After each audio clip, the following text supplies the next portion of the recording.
on to the Awaken Avoidant podcast. Yeah. Welcome to another week. Yeah, so I guess I usually kick it off with how was your weekend? Mm-hmm. So how was your weekend? It was good. We had an event and it was a great turnout. It was like welcoming in the fall equinox and setting like intentions for the season. I did it with one of my girlfriends who's a yoga instructor, my other friend who owns a couple of spas that I've done some of my workshops out of. So yeah, it was a really good turnout, and I think that was like pretty much the gist of. I don't think I did anything else all weekend. Nice. How about you? I think I was hanging with my son. Well, obviously I know I was hanging with him, but I think did it rain this weekend? It rained this weekend It again did. too, right? Yeah. So it rained, and I got the opportunity to be present, in a moment, Mm-hmm. because it had been raining for a while, and I didn't really realize it. And then when I finally realized, basically we got him all dressed, got his boots on, took him out in the rain, let him splash around and all that stuff. And there was a moment where I thought, like, maybe I'll do it next time, but then I snapped out of it real quick, and I was like, no, now's the time. Today is next time. Yeah. Let me not push this off, and whenever you get a chance to, really be present and take advantage of the opportunity. It's grateful. Yeah. Did you mean you were gonna push it off like, oh, we'll splash another time? Yeah, exactly. Like, it was one of those where I don't even know what was even going on, and I was just like, yeah, maybe we'll get them next time. And then I was like, what am I doing? What was it going for? Why would I do that? Right. So you kind of caught yourself. Yeah, absolutely. Making sure I'm breaking the cycle. Yeah. I thought you were gonna say. I thought you were gonna say that you were gonna join him. You're like, I was gonna like join him, and then I was hesitant, like you were gonna splash with him and jump in the water. Yeah, I was gonna splash with him. Yeah, that was the plan. Did you? Yeah, no, we didn't, because it stopped raining. As soon as I got him dressed, it stopped raining. I was like, geez. And then we came back in the house and it started pouring again. So Yeah. it was just like bad luck. Didn't work out as planned, but I was just glad that I made the effort, that we made the effort. Yeah. To go out there and do it, got him all dressed, put his boots on. Little kids are all inquisitive, and he loved it. He just loved the rain. It's weird when I see a kid do something that is that I would have an adverse reaction to. I'm like, I don't even realize that they will enjoy it, because I don't know a whole lot about kids. I didn't spend my time studying kids Right. since I was a kid. So seeing him love the rain, I was like, oh shit, he loves this. He needs to be out there. Like, Yeah. he wants to experiment and just feel it. Yes. So. Did he see snow last year? We didn't have any snow, really. Yeah, I don't even think he's seen snow yet. No. So rain is his first, precipitation, I guess. I hope he gets to see it this winter. Yeah. And at that age when he first saw snow, it was just like this like amazement. Yeah, it's amazing, right? Mm-hmm. To live it through the eyes of kids again, they just make every experience so much better. Yeah. It's like literally, like, I guess I don't want to call it a do-over, but it's like Mm-hmm. you get Well, a you're chance honoring to- your inner child, Yeah. by like being present with them or joining them in it. Yeah, I guess that part. So you're saying, should it feel guilty about that then? No, No? not Oh, at okay. all. Sometimes I get caught up in that. I'm like, is this for me? Like, am I supposed to be enjoying this that much? Absolutely, Or yeah. What? And there's all probably different parts that you're enjoying. Like you're enjoying it for him, you're enjoying it for your inner child, you're enjoying it for yourself as a dad to be able to make those memories. There's probably all different parts. Yeah. So that was the extent, but even something like that, it's mind blowing how significant something so seemingly minuscule, but it's just like, for me, it's crazy. It's Mhm. unbelievable. That small things are big things. Yeah. Or is that how you say it? Sounds- The small sounds good to things, me. the small things end up being the big things. Yeah. Yeah, sounds about right. Mhm. Yeah, absolutely. So yeah, that was my weekend. Nice. Yeah, had a good time. Yeah. Very good time. Well, speaking of like inner child stuff, since we kind of touched on that, over the summer I had done that whole like campaign on like intergenerational trauma, Mhm. like under kind of going back to like the whole like cycle breaker concept and everything. My sister did that photo shoot for Aunt and I. You saw the pictures? Yeah. Yeah. I like them. Yeah. Yeah. And, I thought we could maybe talk a little bit about that today. And because I think, for some that are maybe on the fence of understanding, like, do I have trauma that's like affecting my life? Like, I see that I have some barriers. I see I have some issues going on as an adult, but I don't really remember anything traumatic happening to me as a child. And I think it's important to talk about the intergenerational part of it, where that it can be passed down from generation to generation.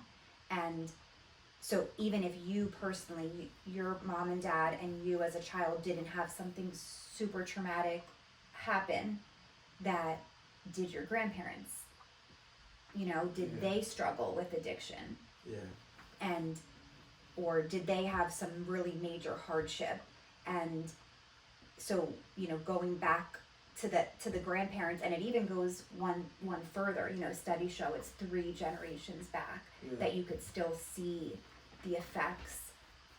And I will say I had a couple of clients that had come to work with me, one particularly that comes to mind, where she was like, I just want to know why I am the way I am, like why I have these issues, barriers.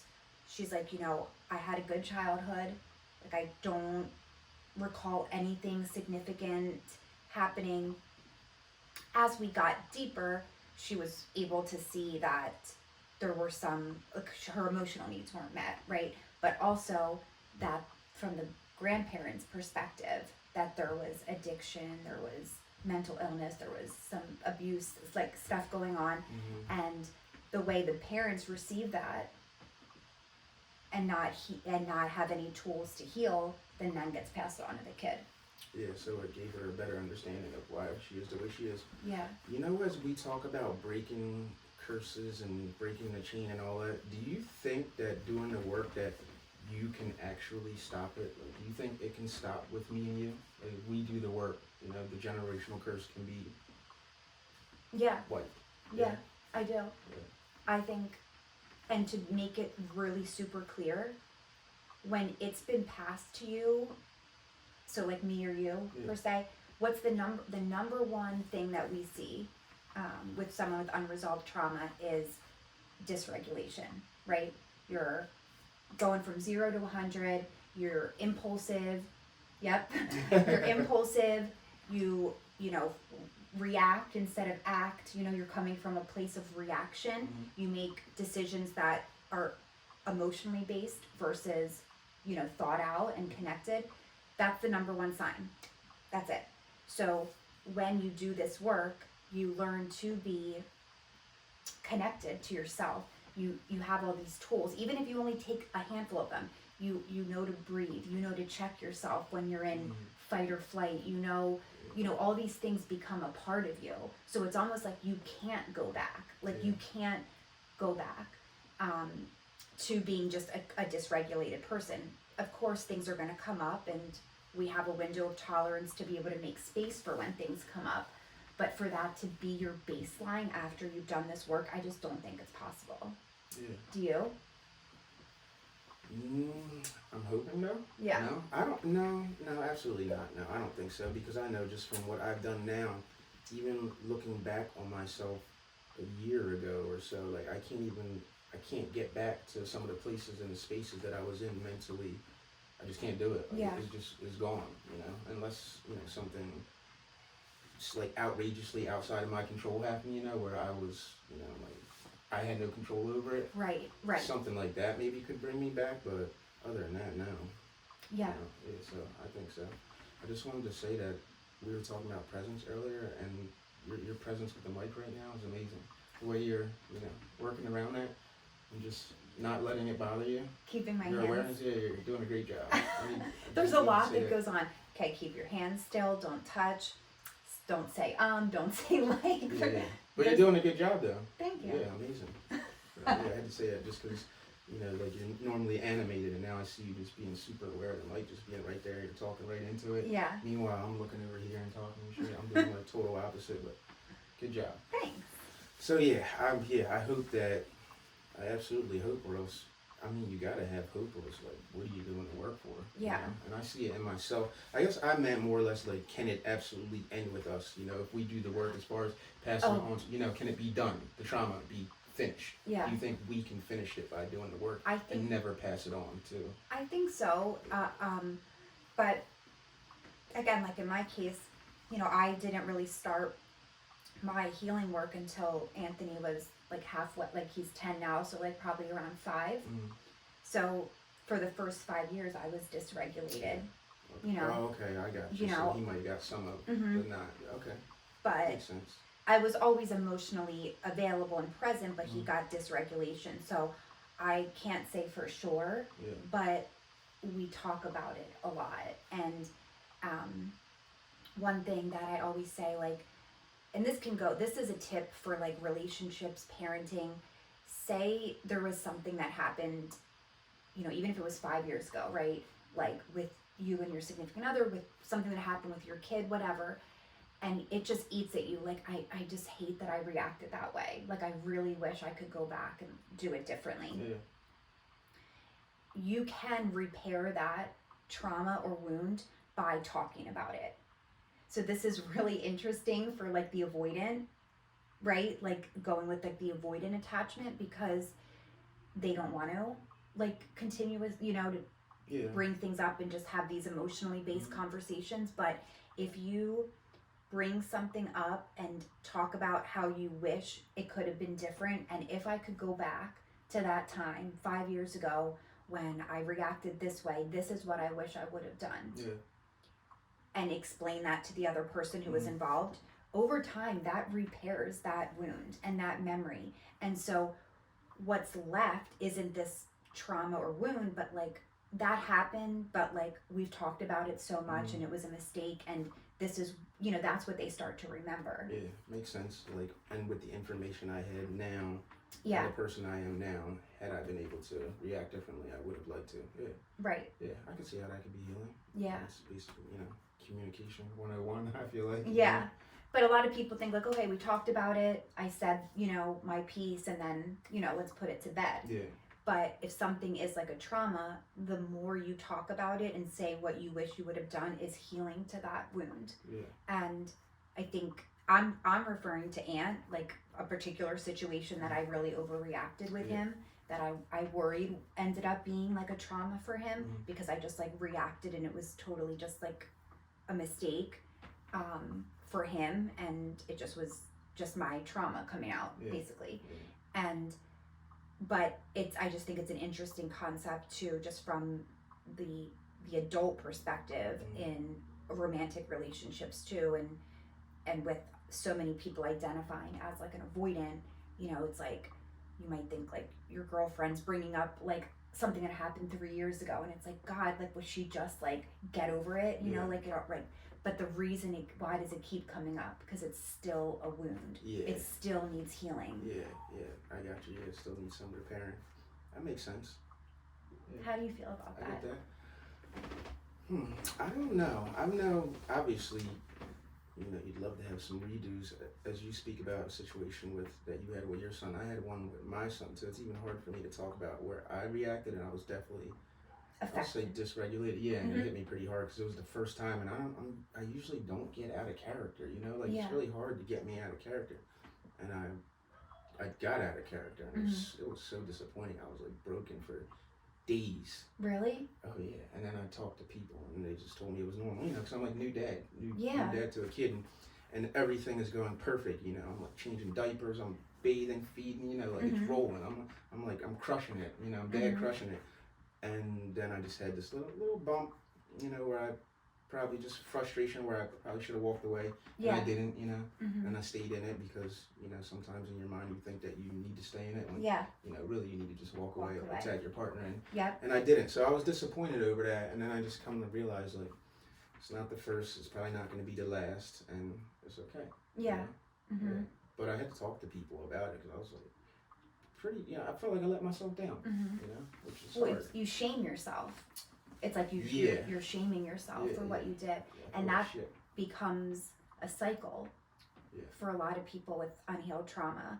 You know, it's like I react, I make these impulsive decisions, not referring to you, but in general, people that don't really have any tools, that really are coming from a very unhealed place. They react, they make impulsive decisions. After that emotional part passes, then they're like, oh my gosh, like what did I do? Why did I react that way? I'm so embarrassed. I'm so ashamed. I'm a piece of crap. I'm worthless. Like, why would I do that? And then, you know, this cycle continues and continues, and it's just so damaging to like on a soul level, you know, that you just keep doing that. And like, you know, I hope people, if they identify with this shame cycle, like they're like doing your inner healing work, like getting into your body, like there's a way out of that. Like, that is not your life. That is no way to live. Yeah, it absolutely helped me having some tools and, you know, the awareness and realizing and just being able to work my way through it, because you're right. Like, I never even imagined carrying that for much longer than I did, but the few days I did carry are hard enough, and I imagine if there's some people out there that are carrying that for longer, or if that just becomes them, you know, just walking around with this shame, like, that's rough. It's not good for you, and it's certainly not going to be good for the kid. Like, I felt like shit, you know, really bad, and it wasn't even that big of a deal, but it was just like, you know, one of those moments that you're gonna have. And like because we were raised in a generation where, which I think we did talk about on one of our first podcasts, but like how we were raised in a generation where our parents' generation came from this authoritative place, yelling, raising your voice, dominating. Was the way to parent kids. Bullying. Yeah. So we have that because that's how we were raised. So it's never to blame. It's not to blame us. It's not even to blame them, because that's how they were shown as well. But I believe that's part of also why it comes up, like, this is all we saw. You yell, you know, you get angry, and the child listens. You know, we're the first generation setting this foundation of like be like soft, gentle parenting, conscious parenting. Yeah, just being aware and, you know, like respecting the person. And not using your power. Yeah, exactly. I always feel like what you do with power says a lot about who you are as a person. And I see people like dominate kids a lot. I hate that shit. You know? But like, parents are parents, and you can't really step in, and you shouldn't step in. It's just like, man, you just need to talk to someone. Like, you should not be treating your kid that way. And I believe that bullies, like, you wonder why there's so many bullies, and they're being created at home, you know? They get bullied at home, and then they go and they use the same tactics on people at school. So clearly that's what's happening. So I'm conscious of that, and obviously I would never, there's nothing that my son could do that would make me go that path, you know? Like, I'm not dominating. That's just not my thing. Like, you can respect, you know? We need to respect each other. But there's going to be, I'm not going to be using power over him. I'm not going to be leveraging. Right.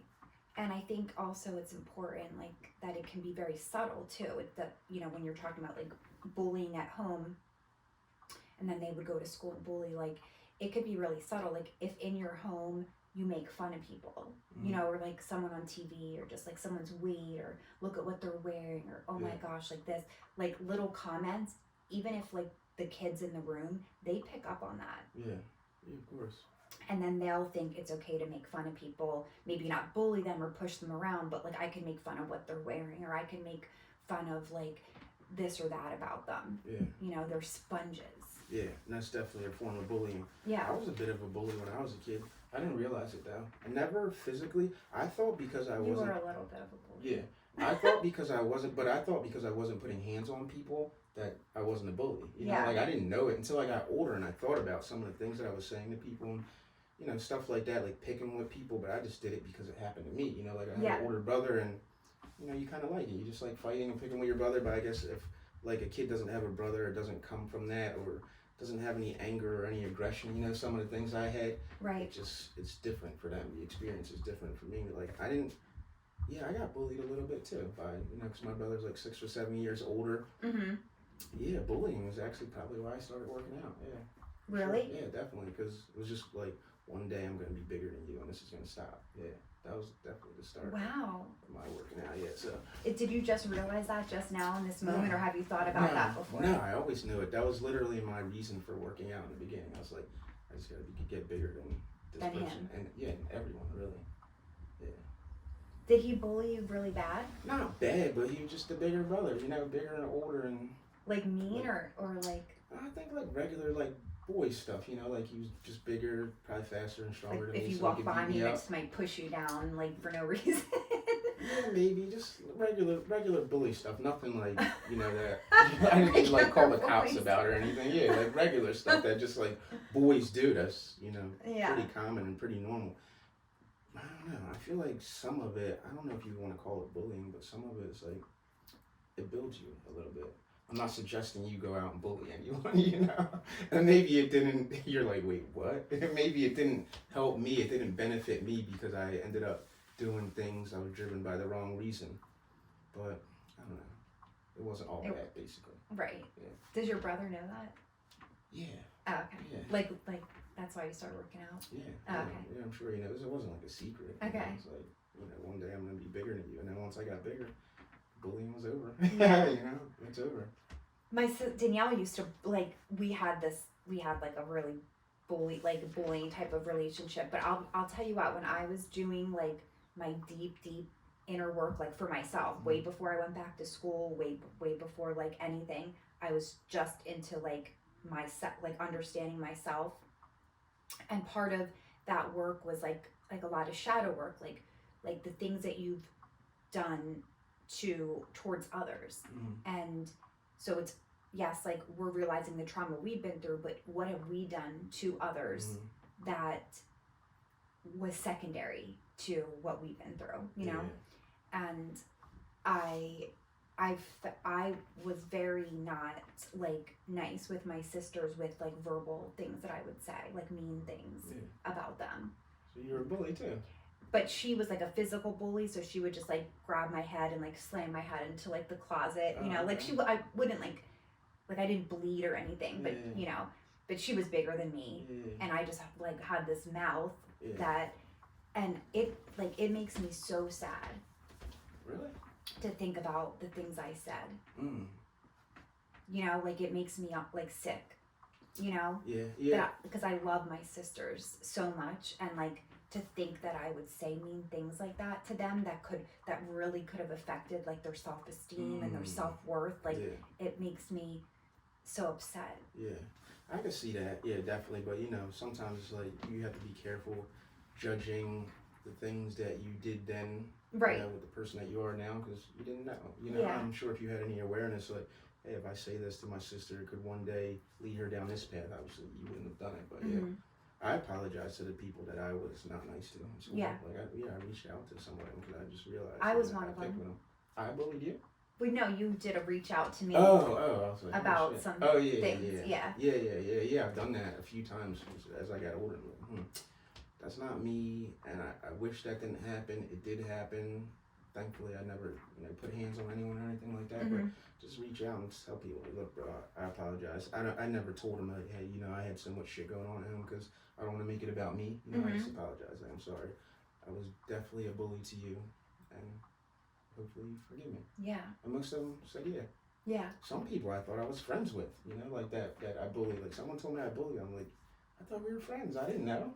Yeah. Sorry, but yeah. This is what it was. Yeah, but that's like a big part of like the healing process too. Is like acknowledging that like I may have inflicted harm on someone secondary to my own stuff that I was dealing with. It was like a reaction from the things I wasn't dealing with, but to acknowledge it and then to go and make amends in that situation is powerful, and it's really healing. So I think that's amazing that you did that. I did that with my sisters too, like apologize for my part in things that I said. Even if I was 13 years old, like it still doesn't matter, Yeah, a lot of people caught some shrapnel due to the, me not having an outlet in the anger. My saving grace was football. I was able to put it into that. I realized fairly early, no one even actually told me that, but I just realized that football was basically like legal violence pretty much, because it's the only place that you can go and just like, really hurt people, and it's just okay. Yeah. Besides for fighting now, but they didn't have that back then, so had I known, I probably would have did that. Like a world-class fighter, but it was just football. Just go out there. Wow, that's an interesting perspective. I never thought of it like that. Like it's like just legal like fighting. Like I can just go out there, and just push people around, bombard people, shove them, scream, way more hoot, than push. holler. Way more than push. Yeah. You're trying to barrel them. Yeah, you're trying to break people, like break bones and knock people out and knock people unconscious. Like, you know what I mean? Using your body as a weapon. It's the most amazing outlet if you have anger. A lot of kids that play football probably have anger issues and don't realize it and use it as an outlet and don't know. And there's some people that don't know, and the ones that do know it end up being really successful at it because they know how to harness that energy and use it that way. Yeah. That's why I like some football, you got to be a little bit nasty. You know, I was a little bit nasty, to be honest, but I'm so far removed from that now. It's like weird thinking about it. Yeah. You know? Yeah. Just growth. Growth. Yeah. Absolutely. You see the thing that I made, that diagram, which I think like I really like that because, and I that's in my like workbooks now and stuff to show like where trauma, if it's intergenerationally, like passed down from grandparents, great grandparents, your own childhood, or your environment, which is just like how you grew up. In your like, did you grow up in the projects? Did you grow up in subsidized housing? Did you grow up, you know, what was going on in your environment, like that you lived around?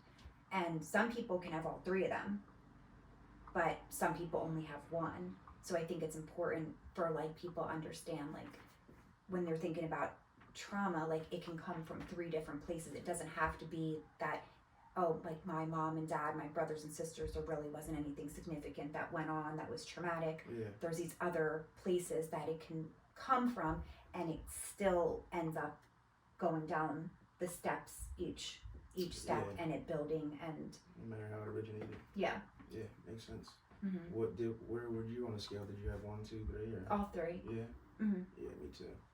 Yeah, I definitely had all three. And you wouldn't. How environmental for you? What would be an example if you can give one? Yeah. Well, you know, growing up probably till 3rd or 4th grade, we lived with our grandparents. Danielle and I, we would go back and forth like from different grandparents' houses. I think we might have lived with our parents at certain points, but I know when we lived with my mom's side, we had a room that me, my mom, and Danielle shared, just one bedroom. So we pushed 2 twin beds together. We had a little refrigerator in there. So essentially the 3 of us lived in a room in my grandma's house. And I think there were maybe some family conflicts going on because I know we had to keep our own food in this little refrigerator in our room.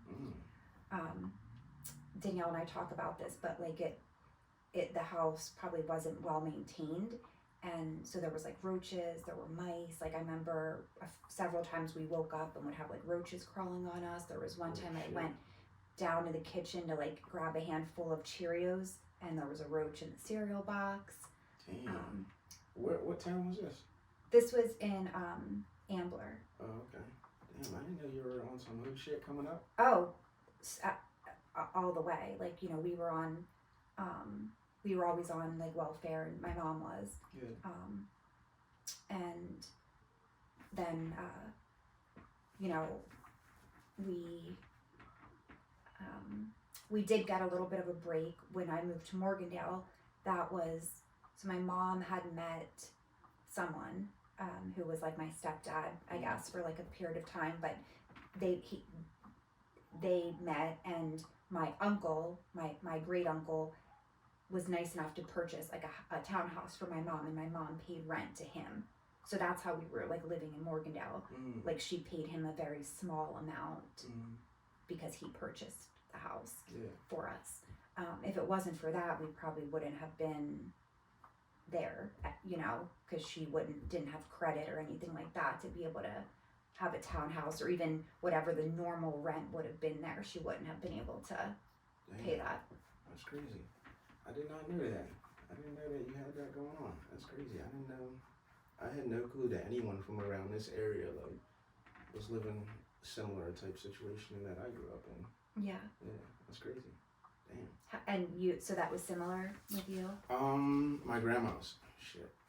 Yeah, one of my, I don't want to stow my grandma out there like that, but, you know, yeah, one of my family members. Alive? Yeah, she's still alive. Aww. One of my family members' homes was, how did you describe yours? not well maintained. Yeah. I'll use that. I like the way you described that, not well maintained. So yeah. this was down the city, like Southwest Philly, super, Yeah. Was it in the projects?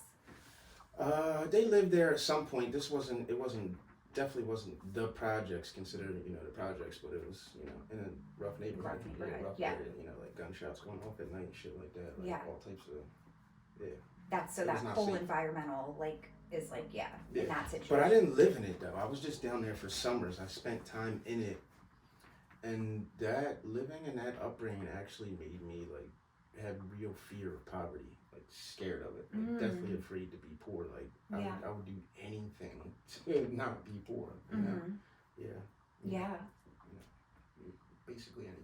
So you would go for like the whole summer. So it'd be like school's out. All right, you're going to grandma's, and like your mom would stay up here, like working or whatever. Yeah. I guess she just needed a break, because she had 2 kids, and my grandma would do that. We'd go down there, spend some summers.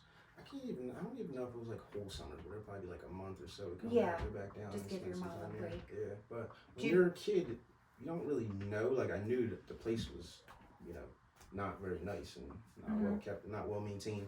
But it didn't matter to me that much at the time. Like I was scared of it. I didn't enjoy it, but it wasn't like I wasn't walking around thinking, oh, we're trapped in poverty. You're a kid. Yeah, you're a kid. You're just in it, so you just like this probably isn't like the best, but like, you don't know. Oops. Yeah, that's okay. What was I gonna ask you? Do you remember how old you were? Like, what was the age range? I could have been like I moved up here at age 4. I know I got out of the city, I was like 3 or 4, so I was like 10, between like 7 and 11 probably. Okay. Yeah, between 7 and 11 we would go down there. But that situation made me super grateful for where I am right now. Yeah. I don't even it's hard to even say, talk about it. But to look out my window in the neighborhood that I live in, yeah. It's hard, just grateful. Yeah. To be so blessed to come from that. Yeah. It's crazy. Yeah. Yeah, it's hard stuff. To know that my kid doesn't have to see that is crazy. And it's not like, I don't know, it's all relative, so it's not like it's a mansion. We don't live in a mansion or anything. No. But the neighborhood we live in is far from, my kid will just never have to see it. Like your kid will never have to see any of the stuff that you grew up in. It's not going to have to be digging through cereal and picking out roaches. It's crazy that, And to, there's people that still live in that, which is super sad and just unfortunate. But luckily, our kids won't have to know that. Won't have to, yeah. But I think it's really important just to acknowledge that and like knowing that that environmental just in itself is a huge addition to the trauma, Yeah. And I think that in certain respects, like that's probably was a motivator for you and I, that like how you said, I just had this in my head, like I can never be poor like that, or I don't ever want to live like that. I feel like I had that as well. Maybe mine was more like, I just want to be normal, like all the normal people. Like I just want to fit in and be normal. I don't want to be like this. Yeah. I just want to be normal. So normal meant, getting a good job, going to college, getting, having a normal house, like just blending in. Yeah, you felt different? What was different about it? How was it for you? What was your experience like? With what? With that, because you said you felt like it wasn't normal. My upbringing. Yeah. Yeah. Okay. Like that, like what we just talked about. Like I knew it wasn't normal. Like I knew how I lived wasn't normal. I knew being on, welfare wasn't normal. I knew like with my mom, like after a certain point, like she couldn't really hold a job. She like worked at like McDonald's and like random places like that. Like, I knew that was like not normal, or like what normal families, parents' jobs were, like going like to methadone clinics and stuff like that, like to like as like a regular weekly like stop every Friday after school. Like I knew that stuff wasn't normal, and I just wanted to be normal and I wanted to fit in like all the regular people. And I think you and I had this conversation a few months ago, up until very recently, like when I've tried to be normal and fit in and do all the things that are normal people do, like as adults, like it hasn't worked out for me. Yeah. So I don't think I was meant to be normal. Yeah. Like, I think that I'm different. I had different experiences because I am on a different path. Yeah, for sure. Yeah. Normal is just like a weird way to describe the collective, I guess. Yeah. But there really is no The normal. 3D, the matrix. Yeah, there's no normal. Yeah. I guess that's why I was asking you what you meant by normal, because like when I think about it, I just know that there's a spectrum of things, and that situation, I just knew that was possible, and I knew you could also possibly be rich, but I never thought about like what was normal or not normal. That's why I was trying to get a little clarification on what you meant by it. Mm-hmm. Yeah, like at the time, normal was like the 3. Now I see normal as like, and I now I see it as everyone has different paths, so it's not like someone's more blessed or lucky or whatever because they had less challenges. Like, everyone is here on a different path, a different mission. They have a different purpose to accomplish here, and we signed up for this, whether we remember that we did or not. Like, we're here living this life that we're living because we agreed to it. Yeah, you're right. Now that you say that about normal too, I think back more to some situations. I did have experiences like that where I thought like this shit can't be normal. Yeah. Absolutely. I'll tell you one, and I'm trying to think of a way to talk about this without throwing people under the bus. Yeah, I know. That's the hard part. Like, how do I not throw like certain people under the bus? So, I know my mom will probably never listen to this, so that's why I don't mind talking. Yeah. But like, if it goes up, and people catch on to it, then they start looking for who your mom is. You know what I mean? Like, trying to figure it out. Like the internet detectives and sleuths and shit like that. So it's like, how do you not pull people in and speak on it at the same time? But I'll just say my family. Mm-hmm. But I've seen family members, son and father, fist fighting. Like, that was my upbringing. Like, seeing them. The hardest fight I ever seen was between a dad and son. Oh my God, that would be the hardest thing ever. Yeah, that was like the kind of shit. And I only, I've seen it more than once, like a couple times, but it was confusing, I remember at the time. And then like after the process, I was like, this can't be normal. No. Yeah, this can't be normal. And even think about that kind of gets me a little bit. It's so weird. Some of the stuff's so fresh. Yeah. But I couldn't imagine it, I couldn't imagine that being my life. There's nothing that you could, there's no way I'm punching my son. It's just not going to happen. Doesn't matter. But yeah, that was some of the shit that I think about. I was like, well, this isn't normal.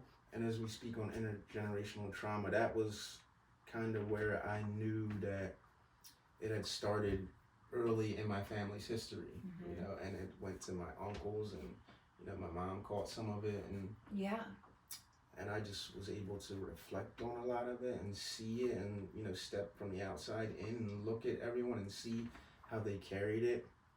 Even my mom, sometimes the way she would speak about her dad, I just sensed there was a little bit of animosity there, that I didn't notice as a kid because you're just not aware. And as I get older, I was like, still seems to be a little beef there, Yeah. Something's up there. The relationship isn't quite, what you would think for a mother and a daughter.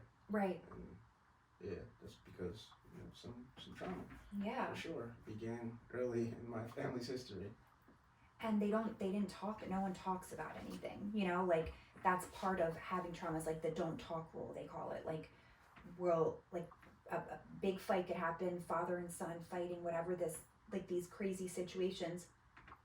And then everyone, goes to bed or goes home, and then the next day, it's like it never happened. Hey, good morning, how are you? Like, what do you want for breakfast?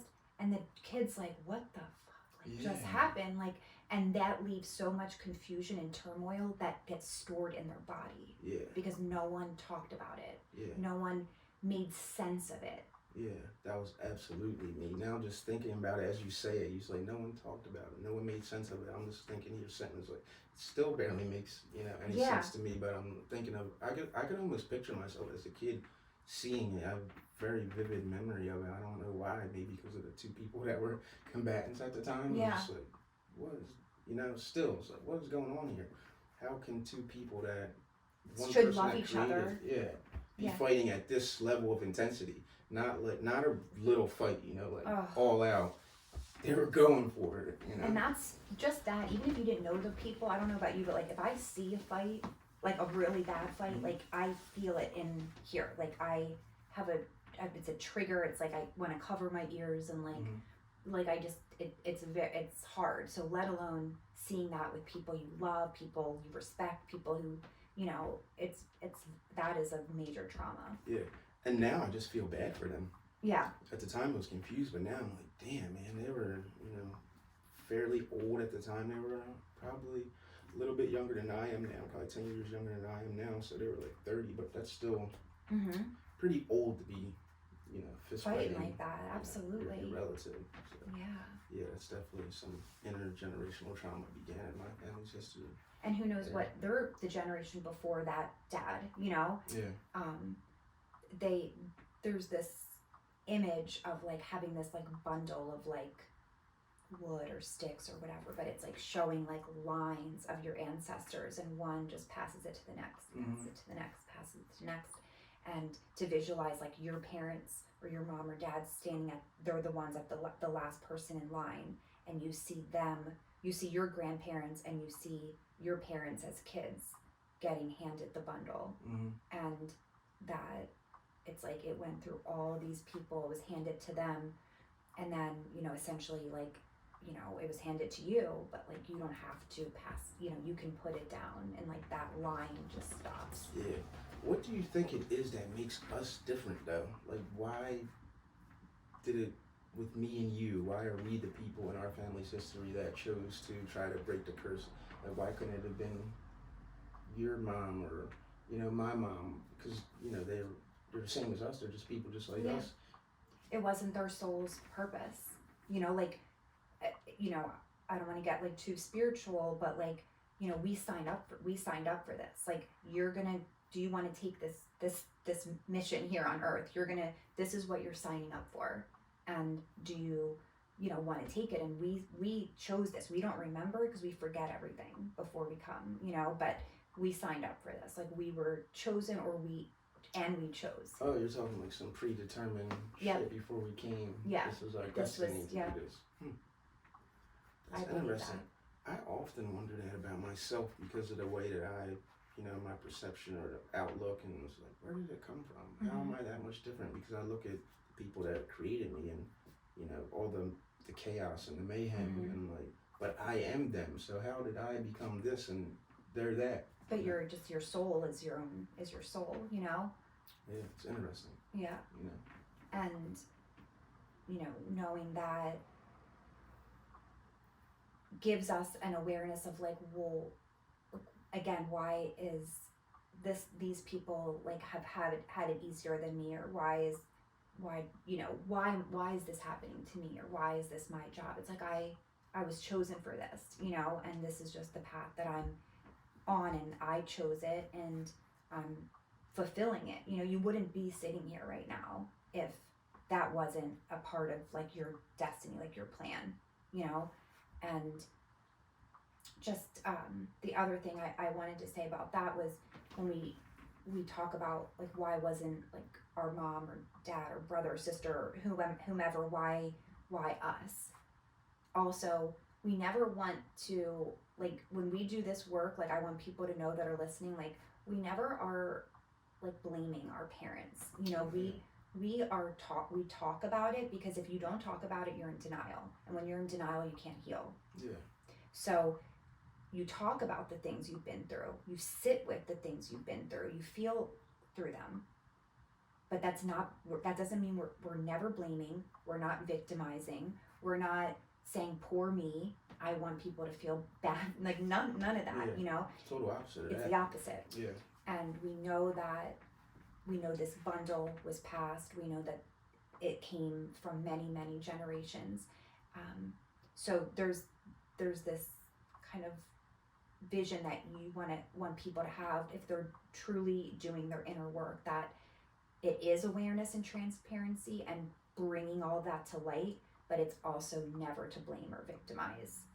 Yeah. And you still, love your parents, and you can love your parents and not have this fantasy that you had a perfect childhood either. You can love your parents and have boundaries with your parents.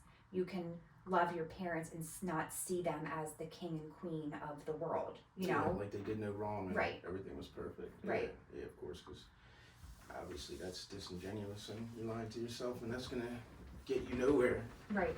Yeah, I definitely played I realized it recently that I definitely played victim for a little bit too long in my own life personally. Really? For sure.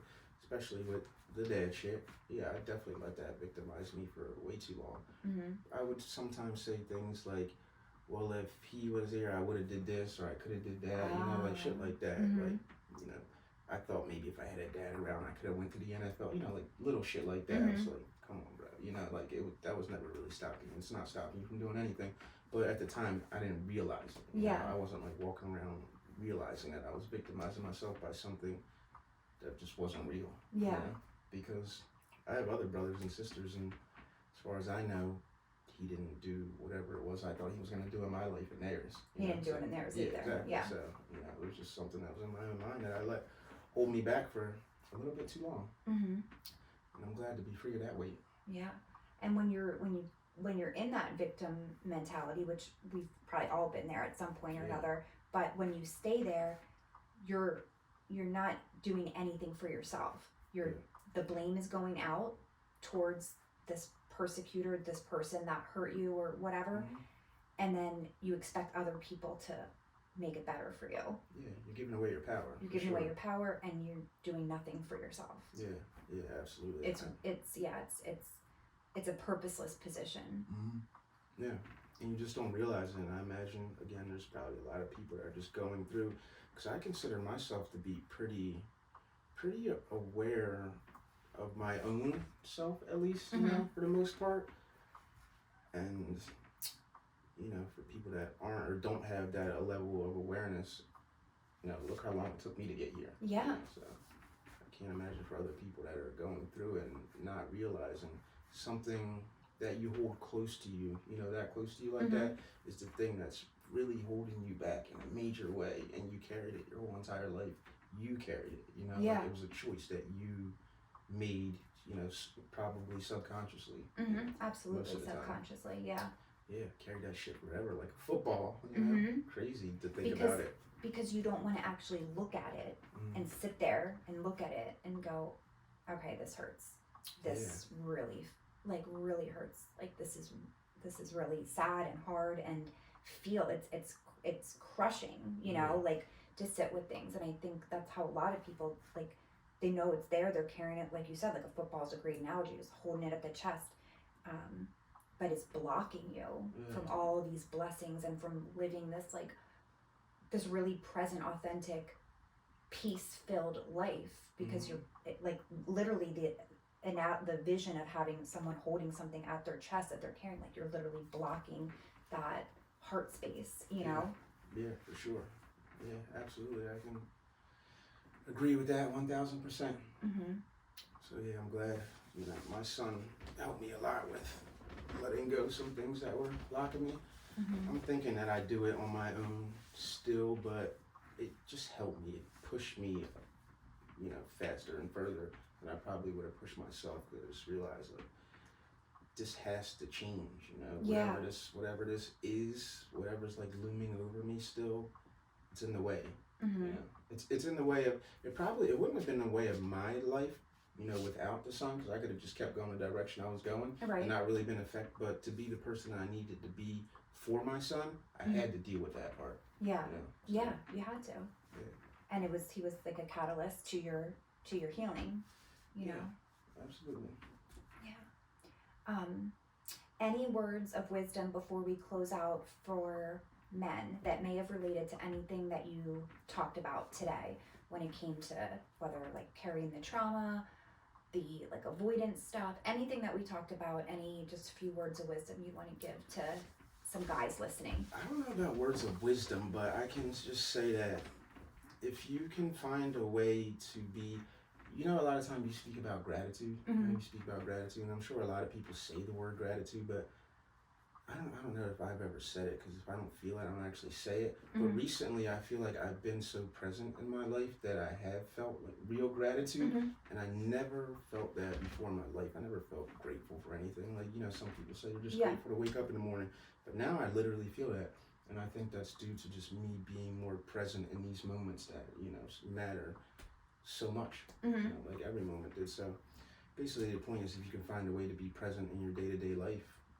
Or even one thing to be grateful for each day. Absolutely. To start just just opening up your eyes to the good, at least finding one good thing in your day. Yeah, it helps you tremendously. It makes things so much easier, just wake up, win the day, be grateful, try to be as present as you can, where you need to be, with who you need to be.